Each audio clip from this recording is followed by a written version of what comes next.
और अब उत्तर प्रदेश से यहाँ पर सम्मिलित होने के लिए आई हुई हैं कुमारी प्रिया सैनी। कृपया।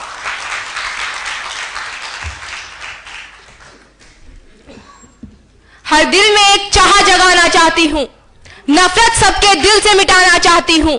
हम सब खूबसूरत कमल है इस देश के, हम एक हैं ये बताना चाहती हूँ।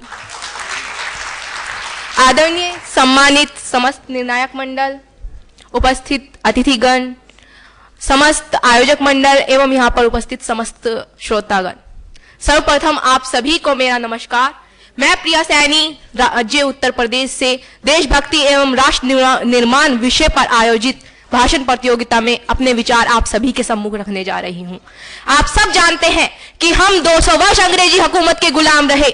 हमारे देश के वीर जवानों ने मातृभूमि के लिए अपने प्राण भी न्यौछावर कर दिए, लेकिन वर्तमान समय में प्रश्न यह उठता है कि क्या हम लोग वास्तव में आजाद हैं? क्या हम अपने आजाद देश में सुरक्षित हैं? नहीं, क्योंकि आज हमें खतरा बाहरी दुश्मनों से ज्यादा उस दुश्मन से है जो कहीं हमारे देश में, हमारे घरों में छुपा बैठा है, जो कहीं ना कहीं हम सब के अंदर बसा बैठा है। किसी ने सही कहा है कि लड़ने को तो लड़ जाऊं मैं आंधियों से तूफानों से, लड़ने को तो लड़ जाऊं मैं आंधियों से तूफानों से, दुनिया भर की ताकतों से, पर उस शत्रु से कैसे लड़ूं जो कहीं मेरे अपनों में बसा बैठा है। जी हां, बाहरी दुश्मनों से ज्यादा आज हमें हमारे देश में फैली अराजकता, भ्रष्टाचार, सांप्रदायिकता व घटिया राजनीति से खतरा है। ये वो चीजें हैं जो अंदर ही अंदर से हमारे देश को खोखला बना रही है। मान्यवर, मैं आप सभी को बताना चाहूंगी कि मैं उत्तर प्रदेश राज्य के मुजफ्फरनगर जिले से आई हूं। वो ही मुजफ्फरनगर जहां 2 साल पहले इतना भयावह मंजर ही आंखों ने देखा था। जरा सोच कर देखिए उस स्थिति के बारे में जब कर्फ्यू के कारण कोई बीमार व्यक्ति समय पर अस्पताल न पहुंच पाया हो, जब घर का राशन खत्म हो जाने पर भूख से बिलबिलाते बच्चों को खाना न मिल पाया हो, जब एक साथ पले बड़े खेले कूदे राम और रहीम ने एक दूसरे का खून बहाया हो, वो भी किस लिए? चंद धर्म के ठेकेदार कहे जाने वाले कुछ लोगों के बहकावे में आकर। ये लोग भड़काऊ भाषण देकर और हम तुम्हारे साथ है का जुमला देकर चले जाते हैं, लेकिन जब दंगे फसाद होते हैं तब ये आउट ऑफ स्टेट हो जाते हैं, इनके मोबाइल फोन स्विच ऑफ हो जाते हैं और शांति होने पर फिर से हमारे जख्मों पर नमक छिड़कने आ जाते हैं। आखिर इस तरह कैसे और कब होगा मेरे देश का निर्माण? तब जब हम इन सांप्रदायिकता से ऊपर उठकर अपने देश के बारे में सोचेंगे, तब जब हम इस सांप्रदायिकता को, तब जब हम अपने देश को ही अपना धर्म, अपनी जाति मानेंगे। अपनी बात को मैं इन पंक्तियों के माध्यम से बोलना चाहूंगी कि अपने स्वार्थ की खातिर हम इस गुलशन को उजाड़ बैठे, कहीं मंदिर बना बैठे, कहीं मस्जिद बना बैठे। अरे हमसे अच्छे तो ये परिंदे हैं दोस्तों, जो कभी मंदिर पर जा बैठे, कभी मस्जिद पर जा बैठे। हम सब जानते हैं कि आज हमारा देश विकासशील से विकसित देश बनने जा रहा है, जहां एक और हमारा देश अंतर्राष्ट्रीय मंच पर बड़ी शक्ति के रूप में उभर रहा है। नित नई सफलताएं मिल रही हैं, उपलब्धियां मिल रही हैं। वहीं तस्वीर का दूसरा पहलू यह भी है कि आज भी हमारे देश में महिलाएं सुरक्षित नहीं है। क्या आप जानते हैं कि पिछले 3 से 5 सालों में भारत में आने वाले सैलानियों की संख्या में कमी आई है, जिसकी वजह है महिलाओं की असुरक्षा। वे लोग हमारे देश को खूबसूरत बताते हैं, यहाँ की संस्कृति को अतुल्य बताते हैं, लेकिन साथ ही साथ निर्भया कांड की भी याद दिलाते हैं। हम सब जानते हैं कि एक लड़की एक नहीं 2-2 परिवारों को संभालती है, संवारती है, तो फिर क्यों हम उनके लिए सुरक्षा के बदले शांति का माहौल नहीं बना सकते? हम क्यों भूल जाते हैं कि हमारे देश को आजाद कराने में हमारे देश की महिलाओं ने भी महत्वपूर्ण भूमिका निभाई थी?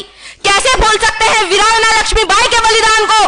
कैसे भूल सकते हैं बा कस्तूरबा का गांधी जी के साथ कंधे से कंधे मिलाकर दिया गया योगदान? जिस तरह से कोई भवन बिना नींव के नहीं टिक सकता, उसी तरह से जननी का अपमान और तिरस्कार करके कोई राष्ट्र आगे नहीं बढ़ सकता। क्योंकि मातृ शक्ति वह शक्ति है जो देश को सभ्य, संस्कारी भावी पीढ़ी देती है, किंतु मत भूलिए जो सर्जन करती है वह विनाश भी कर सकती है।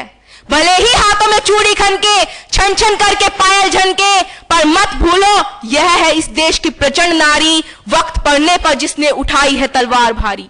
दोस्तों, आज जरूरत है हमें हमारे देश को फिर से बचाने की, फिर से बनाने की और देश की खुशहाली को वापस लाने की। मान्यवर, कहते हैं अति हर चीज की बुरी होती है, अत्यधिक मीठा भी डायबिटिक बना देता है।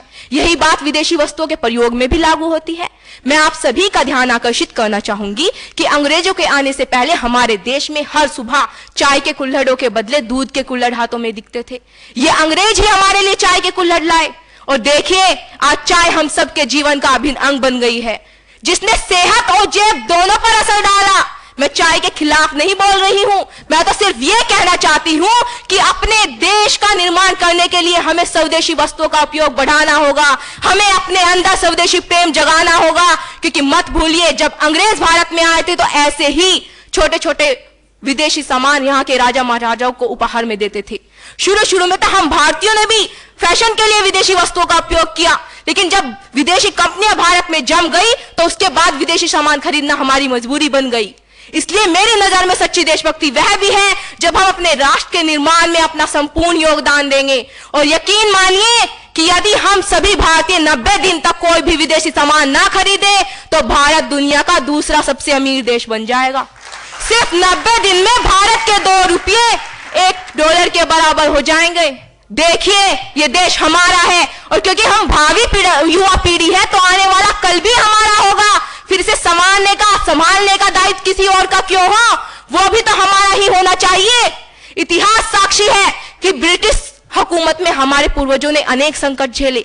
जरा सोच कर देखिए उस स्थिति के बारे में जब भारतीय बुनकरों के काम ठप हो गए थे, जब काश्तकारों की हालत खराब थी, जब भारतीय किसान को अनाज तक नहीं उगाने दिया जाता था, उनसे नील की खेती कराकर फसल अपने कब्जे में कर ली जाती थी। जरा सोचिए उन मजदूरों के बारे में जिनसे पशुओं की भांति काम कराकर भी कोड़े बरसाए जाते थे।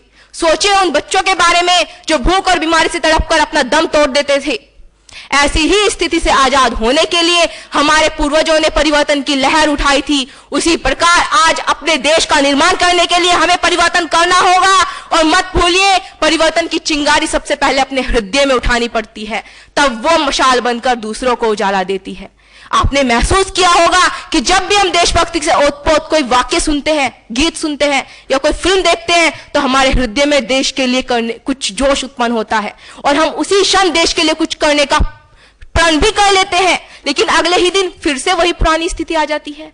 याद कीजिए, लगे रहो मुन्ना भाई फिल्म के नायक की बात, कि आज हमने बापू गांधी को फिल्मों और बापू गांधी को मूर्तियों और तस्वीरों में कैद कर लिया है। लेकिन मेरा मानना यह है मान्यवर कि आज हमने देशभक्ति और देश प्रेम दोनों को फिल्मों और गानों तक कैद कर रखा है। और जिस दिन यह देशभक्ति हमारे खून के कतरे कतरे में उतर जाएगी, उस दिन देश की अंदरूनी शत्रु ताकतें खुद ब खुद खत्म हो जाएगी। सिर्फ जरूरत है हृदय में उठे जोश को जुनून में बदलने की, जरूरत है भगत सिंह, सुखदेव और राजगुरु के बलिदान को आत्मसात करने की, जरूरत है सच्चाई और ईमानदारी से एक कदम आगे बढ़ाने की। और ये सब किसी और को नहीं, हम युवाओं को ही करना होगा, क्योंकि किसी भी देश की युवा शक्ति ही उसकी सबसे बड़ी शक्ति है। फिर भारत की तो 60% आबादी युवा है।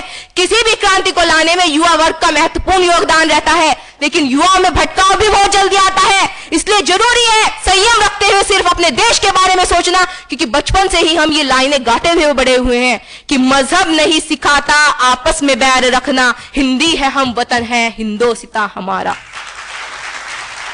और अंत में अपनी वाणी को विराम देते समय मैं समस्त भारतीय युवा किसानों से अपील करना चाहूंगी।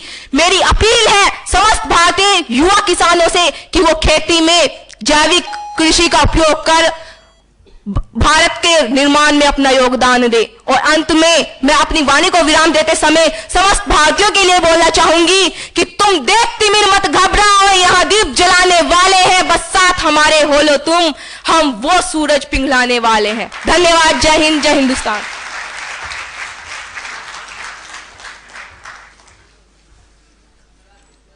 बहुत बहुत धन्यवाद कुमारी प्रिया सैनी जी। और अब आमंत्रित करते